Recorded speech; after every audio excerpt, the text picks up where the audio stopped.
හැරීමා එනතුරා ඔබ බලා සිටියා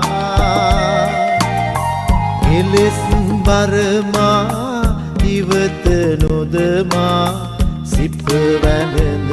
ගත්තා පියාණනි මා අසරණ